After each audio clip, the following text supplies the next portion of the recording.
boundary control point at Lo Wu. People arriving in Hong Kong must first check in at the counters of the Immigration Department. On their way to the railway station, they also have to pass through the Customs and Excise area. Excuse me, sir. This way, please. Anything to declare? No. What kind of plant is this? I don't know. I bought it because it's so beautiful. What's inside it? A tortoise. Please leave the tortoise here.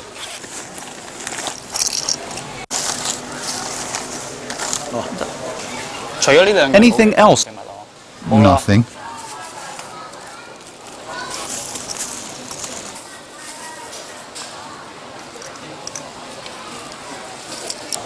Do you have AFCD licenses for these two items? What licenses? Please follow me to the AFCD office.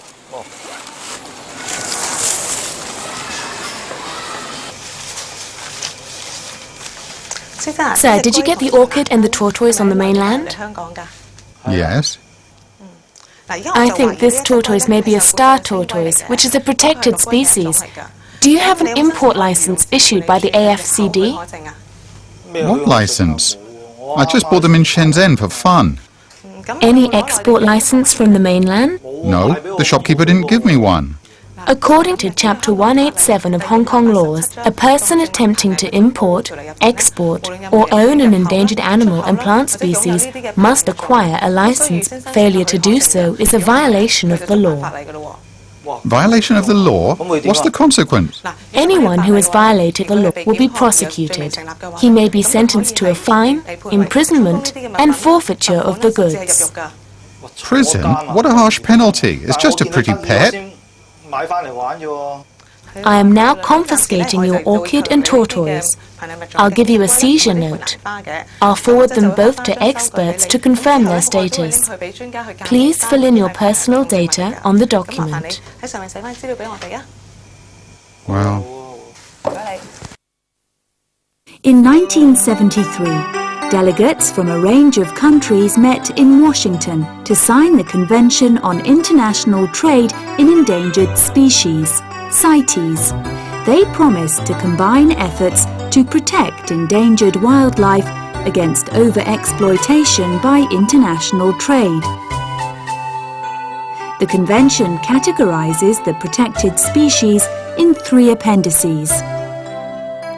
Appendix 1 lists endangered species, which means they may not be imported or exported at all. Species included in Appendix 2 are not endangered, but are likely to become endangered if trade in them is not controlled. Export and import licenses are required for trading activities involving these species. The species listed in Appendix 3 are not threatened worldwide, but are highly probable to be under threat in a certain country or region. The country or region concerned may recommend that the species be listed here in order to request international cooperation in keeping trade in them under control. Export licenses issued by the country of origin are required. Hong Kong is a CITES signatory and has incorporated CITES regulations into its Animals and Plants Protection of Endangered Species Ordinance. The AFCD has been designated as the local authority. Good morning. Are you Mrs. Nyan? Yes. This is my warrant. I'm here to check your trade in threatened species. Please show me your licenses. Yes. Here they are. Thank you. I'll check the inventory.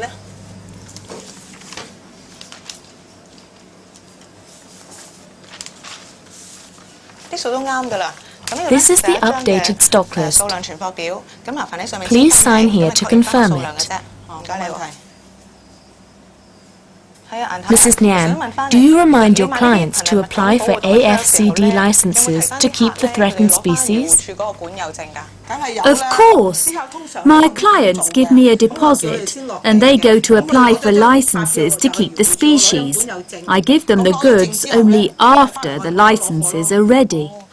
Few understand that licenses are needed for keeping these species as pets. Anyone who keeps such species as pets without a license violates Chapter 187 of Hong Kong laws.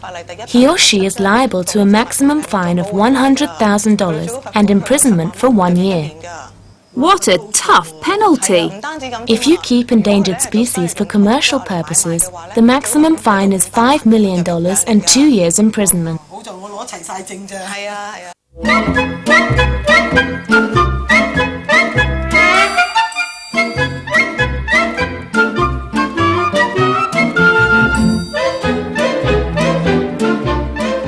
This is the AFCD's New Territories North Animal Management Centre in Sheung Shui.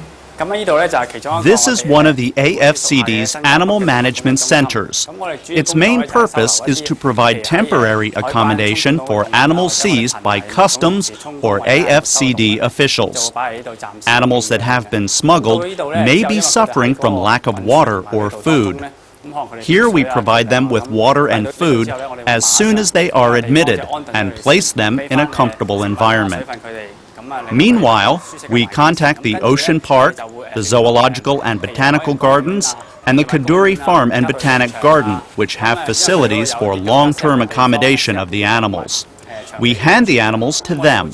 We may also consider other places that may be more suited to the animals. For example, on the Chinese mainland or in their country of origin. Our center is merely a temporary lodge for confiscated animals.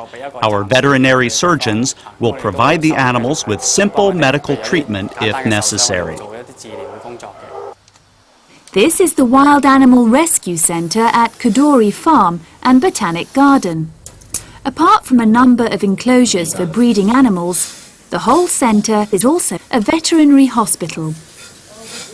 Well, the aim of the Wild Animal Rescue Centre is to conserve wild animals that have come into some kind of problem in the wild or been captured for the food trade, the medicinal trade and the trade in pet animals. The sources of the animals include from the Agriculture and Fisheries and Conservation Department of the government, the SPCA in Hong Kong, animals are brought into that organisation, and also from members of the public. When an animal arrives at the rescue centre, it first gets an examination. If there's a report from the people bringing the animal in, we find out some background first, where it was discovered, try to determine whether it's actually a native species or whether it's an exotic species. Some animals that are found in Hong Kong injured, they will get some treatment in the Wild Animal Rescue Centre in our hospital, and if they recover fully, we reintroduce those back to the wild as soon as possible. But other animals coming from either from unknown sources or through the market trade, much of which is illegal, we have to hold in quarantine and look for a long-term solution, and that might be sending them back to the country of origin or possibly sending them to the best well-known centre in the world that deals with that particular type of animal. This spotted linsang was seized by the Customs and Excise Department as part of a large consignment of wild animals in a smuggling case. This white-cheeked gibbon was found at the front gate of the farm. Perhaps someone smuggled it from Southeast Asia and kept it as a pet, but could not afford to keep it when it grew bigger, and so left it to the farm. This ferret badger is a native species that inhabits the woodlands on the hills of the farm. It was found wounded in a trench on a slope. It is now under medical treatment.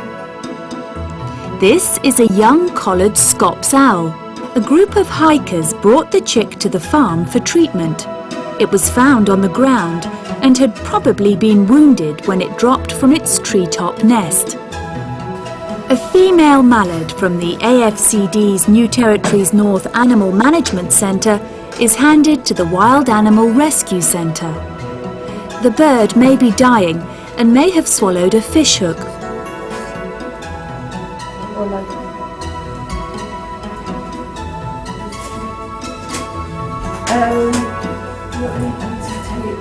It is taken to the surgery where it is inspected with the aid of X-ray photography to confirm the presence of a fishhook.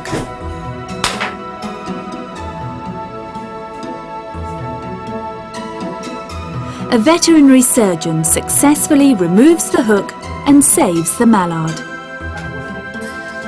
On the hill is the Raptor Sanctuary, a nursing home for sick and injured birds of prey. These birds of prey are divided into 3 major categories. The largest are eagles. They are strong and mighty. They often soar high into the sky and swiftly swoop downward to capture their prey on the ground.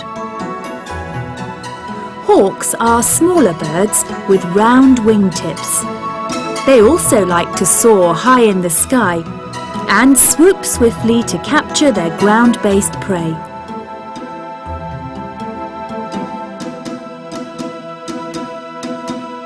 Falcons are smaller birds with long and pointed wingtips. Their streamlined bodies enable them to fly at very high speeds. At Cadore Farm and Botanic Garden, we have a wild animal rescue centre, and the purpose of the rescue centre is to take care of injured wild animals and return them back into nature. And we receive a lot of birds of prey at our rescue centre, and we managed to release about 60% back to the wild. The birds that we cannot release to the wild, we will house in the cages behind me. This is Haley, and Haley is a white-bellied sea eagle that was found in HKHL in a housing estate as a youngster, and he wasn't able to fly very well. He was quite weak, and we think that he was an illegal pet. Somebody stole him from the nest when he was very young and then fed him and then tried to release him. But because he had been fed from a very young age, he had become humanized. And this means that he is not able to survive in the wild. He will not know how to find food. The SPCA sent somebody to try and find him, and they caught him and brought him to us, where we could look at him and treat him for his sickness and weakness. And then we decided that because he was already imprinted, that he could never be released. They can live out their lives in quite good surroundings, quite large cages, and it gives everybody that visits Cadore Farm a chance to learn about Hong Kong's wildlife. All of the species in these cages are native Hong Kong species, and it's amazing how diverse the wildlife is in Hong Kong. In Hong Kong there are 7 species of owl, and the collared Scops owl, which is this one, is the commonest owl that you can find. They live in woodlands in Hong Kong, where they mainly eat insects and small mammals. And when these youngsters reach the age of about 4 weeks, they explore their territory, and at this stage they can't fly very well, and sometimes they fall down. If people do find baby owls, normally the best thing to do is to leave them alone, because normally the mother and father will be in the area keeping an eye on them, because the parents are much better at looking after the babies than humans. Only if there's some danger from traffic, or if you think the bird is injured, should the public actually try and help the bird. Otherwise you should just leave it. In a hidden valley on the Cadore Farm and Botanic Garden, there are several greenhouses.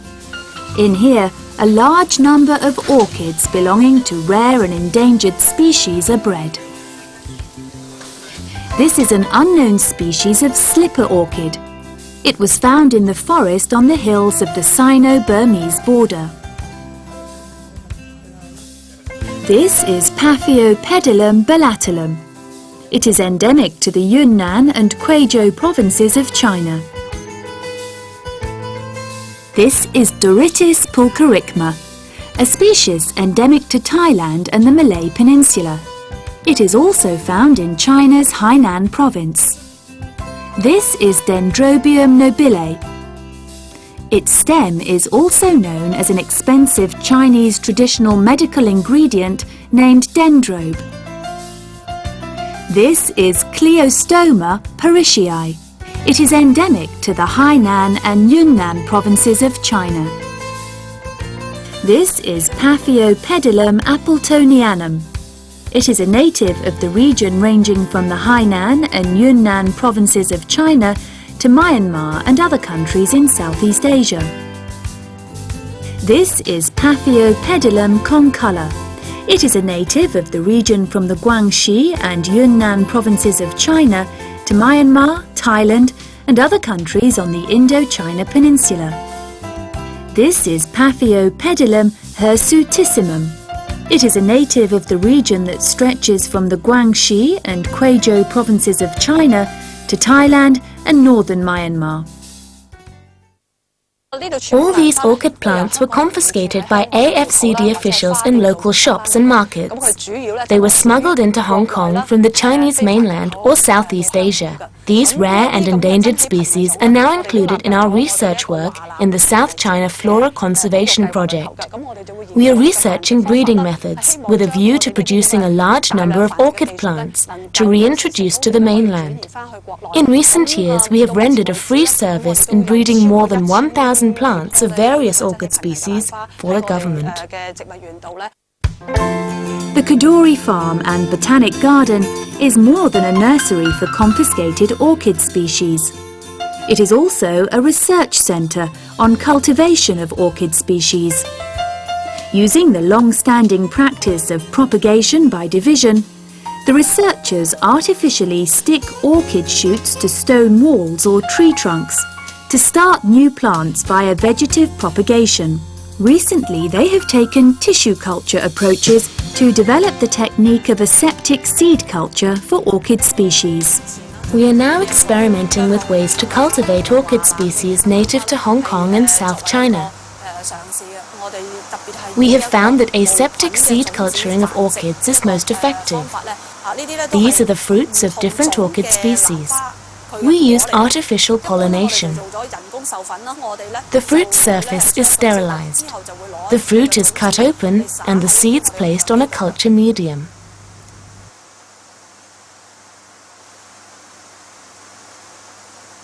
This is the incubation room.